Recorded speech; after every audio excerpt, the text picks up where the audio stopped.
투나잇 이슈 시작합니다. 국민의힘 전당대회 판이 커졌습니다. 원희룡 전 장관과 윤상현 의원이 출마를 선언하고 나경원 의원도 젠걸음을 이어가고 있는데요.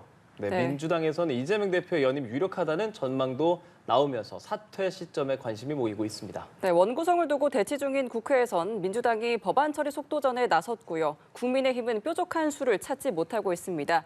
정치권 이슈 김현주 시사평론가, 이승은 변호사 두 분과 함께 자세한 이야기 나눠보도록 하겠습니다. 두 분 어서 오세요. 안녕하십니까? 안녕하세요. 안녕하세요. 예, 오늘 이야기 나눌 이슈 키워드 두 가지입니다. 먼저 첫 번째 화면으로 보시죠.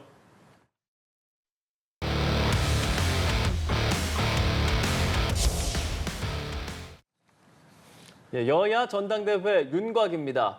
일단 여당 얘기를 먼저 해보려고 합니다. 여당의 전당대회 23일로 결정이 됐고 당권 주자들의 소식이 이제 속속 들립니다.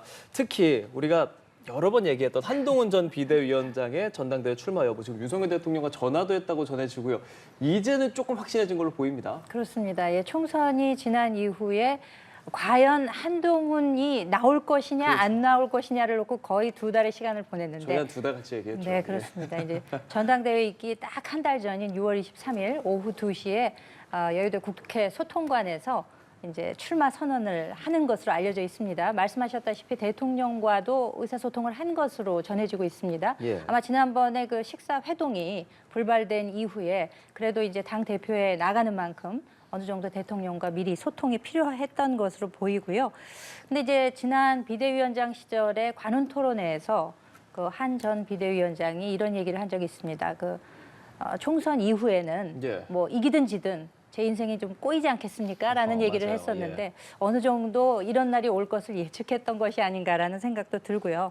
일정 부분 그 총선 패배 책임에서 자유로울 수 없는 입장임에는 분명합니다만 예. 그럼에도 총선 이후에 당이 뭐 쇄신이나 혁신의 모습을 보이기는커녕 좀 지리멸렬하고 대통령 지지도도 답보 상태에서 벗어나지 못하고 있는 가운데 예. 역시 그래도 뭐 당을 바꿀 사람은 한동훈밖에 없지 않느냐 이런 여론몰이가 있으면서 이에 의해서 그 부름에 응답을 한 것이 아닌가 이렇게 생각이 됩니다. 네. 이제는 어느 정도 확고해진 한동훈 전 비대위원장의 출마 여부입니다. 어떻게 보고 계십니까? 뭐 오늘 보니까 위기를 극복하고 이기는 정당 이런 메시지가 나왔던데 예. 이기려고 한다면 국민의힘도 변해야 되고 용산도 변해야 되잖아요. 결국엔 변하겠다라고 하는 메시지를 내은 것 같고요. 다만 원희룡 전 장관도 출마 의사를 밝혔습니다만 당정이 한 마음으로 이건 결국에는 자신은 윤석열 정부 함께 가는 그런 후보다, 친윤 후보다 이걸 강조한 것 같아요. 그래서 약간은 좀 뉘앙스가 다른 것 같고요. 결국에는 이게 국민들에게 도움이 되는 어떤 경선이 되고 당대표가 나와야 되는 것인데 자꾸 언론도 그렇고 또 국민의힘 내부에서도 그렇고 친윤 반윤 얘기만 나와서 이분들이 친윤 반윤 하려고 당대표가 되는 건 아닌데 왜 자꾸 친윤 반윤만 나오고 명확한 메시지를 내지 못할까 이런 부분에 대해서 굉장히 아쉽죠. 국민 입장에서 보면. 예. 네, 이런 가운데도 나경원 의원은 출마를 고심 중인 걸로 알려졌고 말씀 주신 것처럼 또 원희룡 전 국토교통부 장관과 또 윤상현 의원도 출마를 선언했습니다.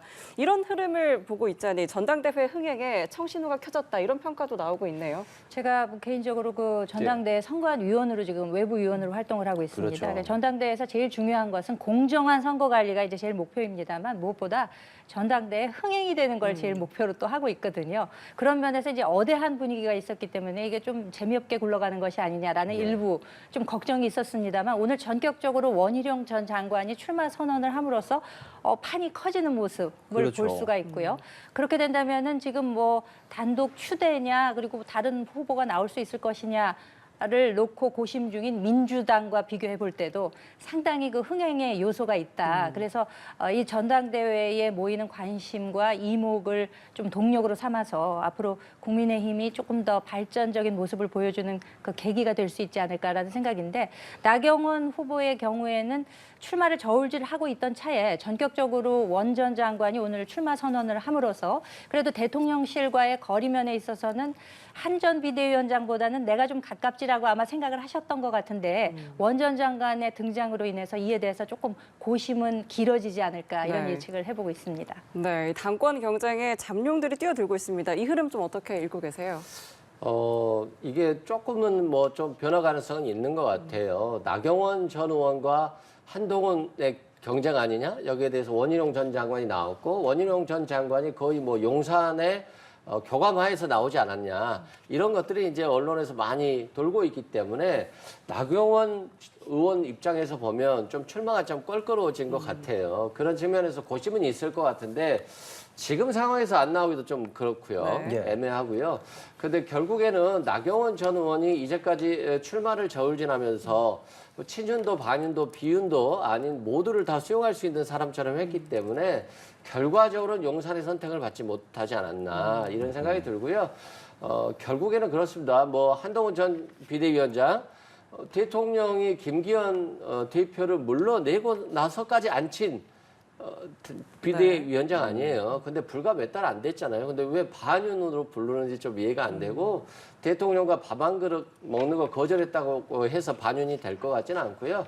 얼마든지 한동훈 전 비대위원장도 윤석열 대통령과의 교감하에서 변화가 가능하기 때문에 원희룡 장관이 뭐 많이 뛰어오를 것이다라고 예단하기에는 아직은 어대하니 예. 좀 뭐 더 비중이 있는 것 같습니다. 예, 뭐 지금 나오는 인원들의 이름값이라고 해야 될까요? 여당 내에서 워낙에 잠룡으로 불리는 의원들의 이름들이 나오고 있기 때문에 어대한이 앞으로 어떻게 갈 것인가 조금 지켜봐야 할 것은 같은데 이거 지금 과반 못 넘으면 결선 투표 가고 그럼 뭐 1대1 하게 되고 그러는 거죠, 지금으로서는. 그렇습니다. 원래 전당대회는 23일로 되어 있는데 만약에 23일에 과반 득표자가 나오게 되면 당대표가 되는 것이고요. 만약에 과반 득표자가 나오지 않게 되면 결선 투표에 들어가게 됩니다. 예. 전례가 없어요. 그럼 그래서 또 조금 또 흐름이 달라질 수 있잖아요. 그렇죠. 그래서 전례가 없기 때문에 이런저런 경우의 수를 다 따져서 지금 예. 일정들을 짜고 있는데 만약에 이제 결선 투표로 가게 된다면은 1등, 2등, 3등이 있었을 거 아니에요. 그러면 그 3등 표가 예. 2등으로 갈지 1등으로 갈지 뭐 이런 여러 가지 관전 포인트들이 나오기 때문에 지금 사실 뭐 어대한이라고 하는 것은 전당대회 흥행 하나만 놓고 보자면은 별반 도움이 될 수 없는 그런 변수인데 이것이 이제 사실상 무용지물이 되면서 예. 실질적으로 다자구도 속에서 굉장한 경쟁 관계가 될 것이고 지금 또 이렇게 나오겠다고 하는 분들이 전부 다 대선 주자급입니다. 그렇기 때문에 아마 많은 분들이 관심을 가지고 지켜보시지 않을까라고 기대를 갖고 있습니다. 한 달 정도 남았거든요. 이승훈 변호사께서 보고 계시는 어떤 뭐랄까 여당 전당대회에서 변수 같은 게 있다면 어떤 게 있습니까? 어대한은 맞는 것 같고 예. 또 한동훈 전 장관이 반윤이라고 하는 것에 대해서 좀 동의하기 어려워요. 뭐 특별히 밥 먹는 거 거절했을 뿐이지 이제까지 크게 한번 다퉈본 적이 없거든요.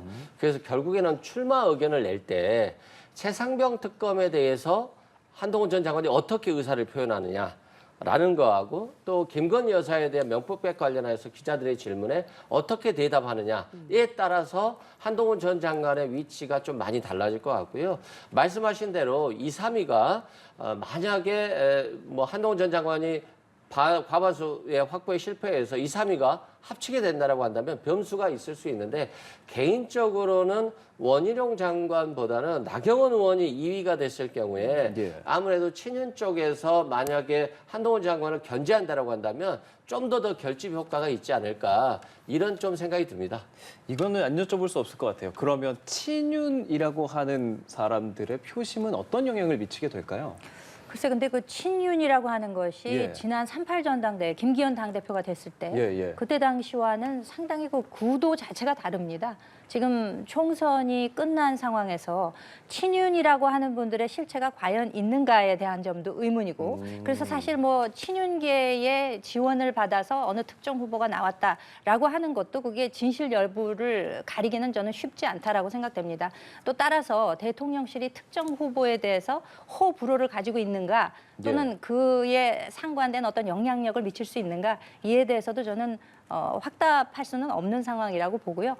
따라서 지금 나온 분들이 한 분 한 분이 다 대선 주자급이기 때문에 그렇지만 여론조사의 결과만을 놓고 본다면은 한동훈 전 비대위원장이 유리한 위치에 있는 것은 사실입니다. 그렇지만 이 선거라고 하는 것은 특히 당내 선거라고 하는 것은 뚜껑을 열어봐야 아는 것이기 때문에 그 결과를 알 수 없다. 그렇기 때문에 더욱 흥미진진하게 전개될 것이다. 그렇게 기대를 하고 있습니다.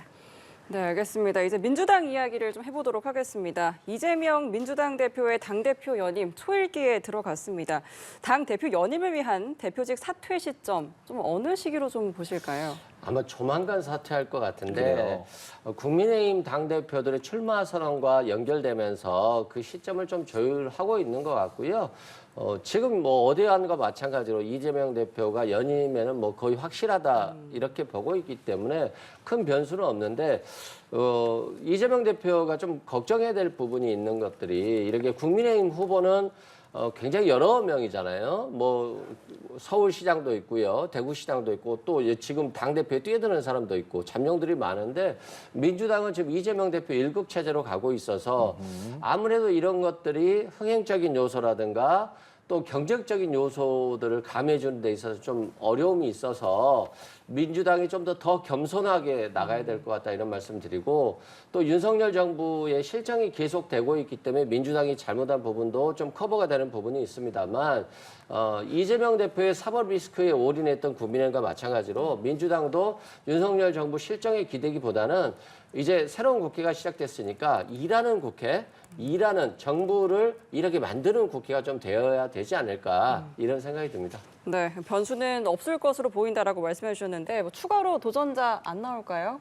평론가님. 뭐 거의 뭐 추대 형식이나 별반 다름없지 않겠습니까? 뭐 한두 분 정도 나올 수는 있겠습니다만 그분들께 득표력이 과연 얼마나 갈 수 있을까요? 뭐 최근 들어서 그 연임 논란 관련해서 당원 당규 개정하는 그 중앙위원회인가요? 거기서도 보니까 뭐 찬성 비율이 84%가 나왔더라고요.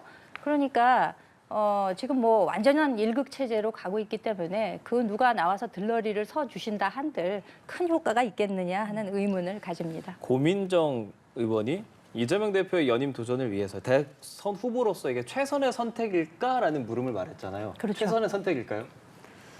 글쎄 그 연임 자체라고 예. 하는 것이 뭐 전례가 없는 일이라고 하는 거 아니겠습니까? 근데 지금 이렇게 보게 되면은 그 당권, 대권 분리 규정이라고 하는 게 민주당에만 있는 게 아니고 국민의힘에도 있습니다. 1년 반 전에 당권 가진 사람이 대권 나가려면 그만둬야 하고요. 그렇죠, 있죠. 그리고 민주당의 경우는 1년으로 국한이 되어 있음에도 불구하고 그걸 달리 정할 수 있도록 지금 바꾼 거 계속, 아니겠습니까? 예.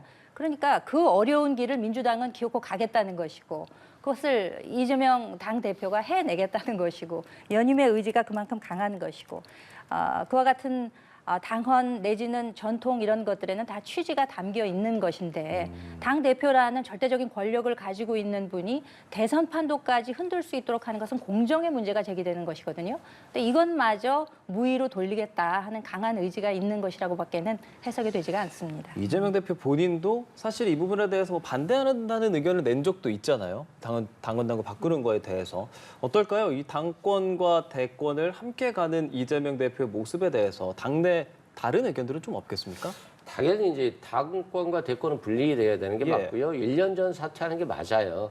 다만 이상하게 이번 선거에는 지방선거가 한 3개월 정도의 간격을 두고 남아져 있기 때문에 이 지방선거 직전에 당대표가 물러나는 것들이 적당한 것인가 그리고 민주당의 승리를 위해서 굉장히 안 좋은 결과를 낳지 않을까 이런 우려감 때문에 예외 규정을 만들기는 했습니다. 근데 이재명 대표가 정무 감각이 뛰어나신 분이기 때문에 그 즈음에 가서 만약에 이재명 대표가 그 1년 규정을 정한 대로 사퇴하는 것이 예. 또 민주당의 그 당시의 위치에 따라서 맞다라고 한다면 그러실 뿐이에요. 그래서 예외 규정을 만들긴 했습니다만 그걸 사용할지 여부, 그 카드를 쓸지 여부는 그때 좀 가봐야 알겠다 이런 생각이 들고요. 예. 항상 뭐 원칙이 중요하죠. 다만 우발적인 예외 상황을 가져간 것이니까 이걸 뭐 원칙으로 기정사실화할 필요는 없을 것 같습니다. 네, 이런 와중에 김동연 경기도지사는 여의도와의 접촉면을 부쩍 늘리고 있는 모습입니다. 이 비명계 인사들을 영입하는가 하면 또 당 지도부가 당권, 대권 분리 조항 당원에 예외 조항을 추가할 때는 비판의 목소리를 내기도 했습니다. 이런 행보는 좀 어떻게 보시나요? 그러니까 지자체장이 당의 뭐 당헌이나 이런 문제에 대해서 언급하는 것은 대단히 좀 예외적인 경우라고 할 수는 있죠. 그런데 김동연 경기도지사의 경우에는 지난 문정부에서 이제 경제부총리를 하지 않았습니까? 그렇죠. 지금 비명계라고 말씀은 하셨습니다만 저는 그 이제 친문계다 그렇게 이제 해석을 하고 있는데 친문계들의 성지가 되고 있습니다. 지금 경기도가. 맞아요. 그래서 그 양문석 의원에게 공천을 놓고 그 패배를 한 전해철 전 의원의 경우에도 지금 도정자문위원이라는 직책을 가지고 경기도에 와 있는데 맞습니다. 그분뿐만이 아닙니다. 많은 분들이 지금 모여들고 있습니다. 이것은 지금 지금 민주당의 이재명 1급 체제에 대해서 물론 지지하는 당원들도 많겠습니다만 우려의 눈길을 보내는 분들도 있거든요. 사람 일은 알 수 없는 것인데 만약에 어떤 경우가 발생했을 시 과연 어떻게 할 수 있을 것인가, 누가 대안이 될 수 있을 것인가 이런 데 있어서 그 물밑에서 김동연 지사가 뭔가 후위를 도모하는 것이 아닌가 이런 해석이 나올 정도의 그런 행보가 아닌가 저는 그렇게 생각을 합니다. 네, 대안이 될 수 있을까요? 지금 현재로서 존재감이 굉장히 미미하다고 보면 될 것 같고요. 민주당이 당원들이 강화되면서 특히 더 김동연 지사에 대한 힘이 빠진 것 같아요. 다만 항상 뭐 이재명 대표의 사법 리스크에 대해서 국민의힘이 공격하고 있잖아요. 근데 이게 어느 우발적인 상황으로 발생했을 때 그 사안을 대비한다는 측면에서는 예비 잠룡으로서의 어떤 역할을 할 수 있겠다. 그렇기 때문에 아마 친문 성향들 그리고 비명 성향들이 경기도로 좀 모여들고 있는 게 아닌가 그런 생각이 들고요. 또 뭐 당에서 저런 경쟁자들, 잠재적 경쟁자들이 쓴소리를 하는 경우도 저는 굉장히 건전한 야당으로서의 형태로서 좋다고 생각합니다. 예, 알겠습니다. 여야 전당대회를 앞두고 있는 상황에 대해서 첫 번째 이슈에서 짚어봤고요. 두 번째 이슈 태그도 화면으로 보여주시죠.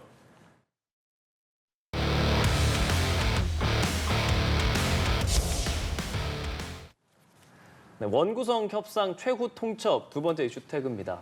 원구성 협상도 저희가 참 많이 이야기를 했고 그런데 시간이 좀 지났음에도 사실 상황은 비슷해요. 지금 상황이 비슷한 상황. 18개 중에서 일단 지금 민주당이 11개 가져갔고 나머지 7개 국민의힘이 받겠느냐 이게 지금 쟁점인 상황에서 수석 원내 부대표 만났는데도 협상에는 진전이 없고 주말까지는 국회의장은 결과를 내와라라고 하는데 어떻게 좀 진행이 될까요? 그래서 그 우원식 의장님께서 좀 으름장을 놓고 계시는 것 같아요. 예. 이번 주말까지 뭐 어떻게든 해봐라라는 말씀을 하시면서 국회법에 따라 법대로 하겠다라는 말씀을 하셨는데 사실상 국회의장이 당적을 보유하지 못하도록 하는 것은 어떤 그 정파에 특정하지 않고 중립적으로 국회를 운영하라라는 근본 취지가 있는 것입니다.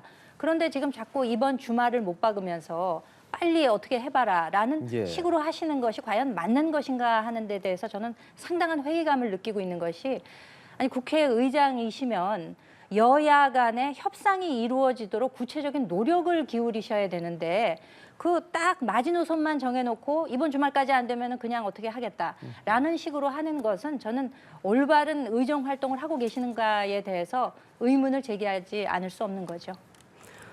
네. 이런 가운데 또 법사위와 운영위를 1년씩 번갈아 맡자는 또 여당의 제안에 대해서 여야는 오늘도 설전을 이어갔습니다. 박찬대 민주당 원내대표가 대통령 제2요구권 1년 불행사라는 조건을 내걸었는데 이는 사실상 뭐 거부 의사인가요? 그렇죠. 네. 아니 뭐 국회의장이 뽑혔는데 예. 다시 협상하자, 1년씩 바꾸자 이게 말이 안 되잖아요. 운영위원장도 마찬가지고요. 민주당 보고 왜 법사위원장과 운영위원장을 다 갔냐 비판할 수 있어요. 그럼에도 불구하고 대통령이 계속해서 거부권을 행사하고 있기 때문에 민주당 입장에서 보면 법사위원장을 차지하지 않을 수 없거든요. 그러면 국민의힘이 그냥 계속해서 일주일, 2주일, 한 달, 2달 싸운다고 해서 달라질 게 없어요. 그렇다고 한다면 국정에 책임을 져야 될 여당 입장에서는 예. 지금 192석 대 108석의 의석 차이를 어느 정도 수용해야 돼요. 그래서 남은 7석이라도 7개 상임위원장이라도 차지해서 지금 국회가 돌아가게 해야 되는 것이지 여당이 그냥 야당과 싸운다고 해서 얻을 것도 없는데 계속 싸우면 그게 윤석열 정부하고 국민의힘에 부담이 되는 거 아니겠어요? 좀 지는 게 이기는 거다 이런 속담이 있잖아요. 좀 네. 힘이 없을 때는 좀 져주는 것도 맞지 않나 싶어요. 법사위 운영위 과방이 사실 주요라고 말하는 상임위에 대해서 민주당은 양보할 생각이 전혀 없어 보이는데 국민의힘에서 그래서 그러면 지금 7개 남은 거 받자라는 의견도 있고 아니면 그냥 18개 다 민주당 주자라는 의견도 있는 걸로 알고 있거든요. 그렇습니다. 어떤 카드도 좀 거론되고 있는지요?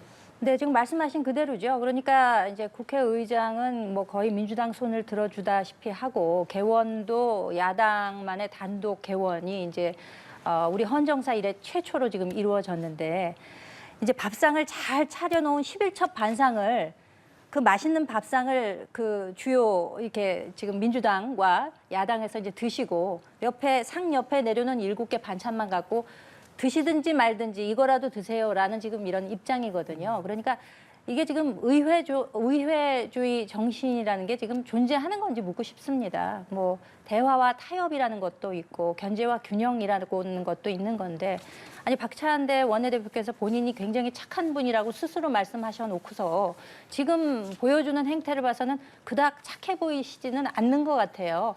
왜냐하면은 제2요구권을 1년 행사하지 말라고 하는 것은 대통령의 헌법상의 권한인 제2요구권을 내려놓으라는 얘기거든요. 헌법은 최상위법입니다. 그리고 더군다나 입법 폭주를 하고 있는 야당에 맞서는 유일한 수단이라고 할 수 있는 제2요구권을 행사하지 말라.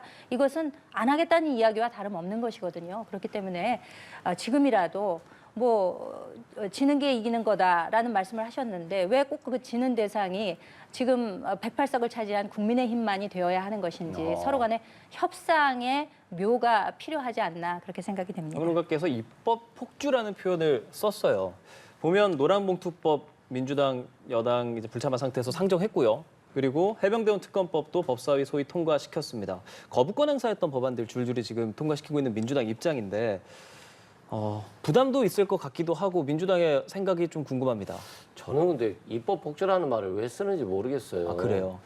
아니 입법을 폭주해서 뭘 통과시켜 본 게 없잖아요. 예를 들어서 뭐 여러 가지 법을 통과시켜 보겠다. 특히 최상병 특허법 통과시켜 보겠다 했는데 대통령이 거부권 행사해서 못 했죠. 노란봉투법도 못 했죠. 방송 3법도 못 했죠. 아무것도 한 게 없어요. 그렇다고 한다면 입법 폭주라기보다는 야당이 원하는 것 중에 이건 들어줄게. 그 대신 너희들도 여당이 추구하고자 하는 정책과 방향에 맞는 법을 통과시켜달라라고 해야 되는 것인데 야당이 하자는 법은 하나도 통과시켜주지 않으니까 결국에는 본인들도 못하는 거잖아요. 그러면 국회가 본인들이 정권을 잡고 5년간 정부를 운영한다고 했을 때 그 5년 동안 나는 이런 정책을 펴보겠습니다 했는데 그걸 하나도 못 피는 거잖아요. 그건 윤석열 정부가 무능해지는 것이지 민주당이 무능해지는 건 아니거든요. 그래서 좀 과거에는 발목 잡기란 말이 많이 있었잖아요. 대통령이 정권을 잡았는데 야당이 다수 의석이에요. 그러니까 대통령이 뭐 좀 하려고 하니까 발목 잡는다 그랬는데 발목 잡기라는 말을 들어본 적이 없어요. 그러니까 윤석열 정부나 국민의힘이 국민을 위해서 뭘 해보겠다는 걸 좀 제시하시고 민주당이 하는 걸 좀 거부한다 이런 말을 좀 안 했으면 좋겠다 이런 생각이 듭니다. 딱 30초 정도 남았는데요. 평론가께 마지막으로 입법 폭주라는 말에 동의할 수 없다는 변호사의 말에 대한 반론을 좀 들어보고 싶습니다. 아니 지금 민영배 의원이 폐기 법안 부활법이라고 해가지고 무슨 재활용법 비슷한 거를 지금 만들었어요. 그러니까 일체의 숙려 기간도 필요 없다. 무조건 폭주 기관차처럼 달려가겠다. 그리고 지금 말씀하시는 방송사법, 노란봉투법 이런 것들이 민생과 그닥 연관이 없는 법들입니다. 지난번에 고준위 방사능